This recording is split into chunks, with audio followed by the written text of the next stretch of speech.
السلام علیکم ورحمۃ اللہ وبرکاتہ۔ صلو علی الحبیب صلی اللہ علی محمد صلی اللہ علیہ وآلہ وسلم۔ اللہ عز و جل آپ سب پر اپنا خاص کرم فرمائے اور دونوں جہانوں کی بلائیاں عطا فرمائے، خوشیاں عطا فرمائے، ہر دکھ اور تکلیف سے محفوظ رکھے۔ الحمدللہ ثم الحمدللہ۔ آج ایک بچے کا ویزا لگا۔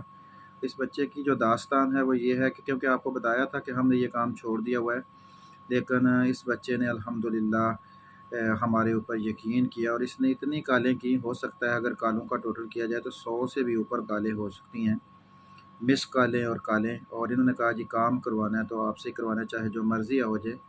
اور الحمدللہ آج غالباً 42-43 لوگ تھے جو وہ بتا رہا تھا بچہ، تو ویزا شاذ و نادر اس نے کہا کہ ویزا لگا ہے۔ شاذ و نادر کا مطلب آپ سمجھتے ہیں، تو ان کا بھی ویزا لگ گیا ہے الحمدللہ۔ میں نے انہیں پہلے بھی بتایا تھا کہ انشاءاللہ آپ کا ویزا لگ جائے گا اللہ کے فضل سے اور اللہ کے کرم سے۔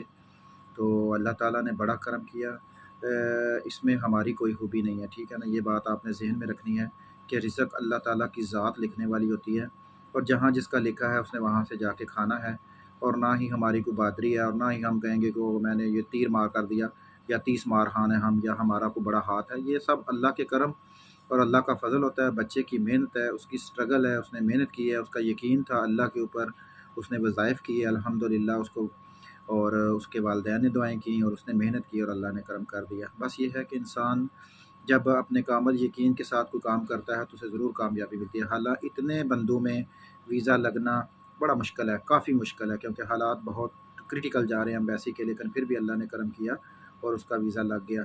تو آپ بھی محنت کریں، سٹرگل کریں، اللہ کے اوپر اپنے یقین کو کامل رکھیں، کامیابی آپ کے ضرور قدم چومے گی۔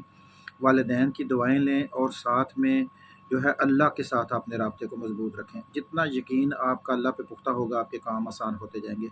اللہ تعالیٰ آپ سب کو خوش و خرم رکھے اور دونوں جہانوں کی بلائیاں عطا فرمائے۔ جزاک اللہ۔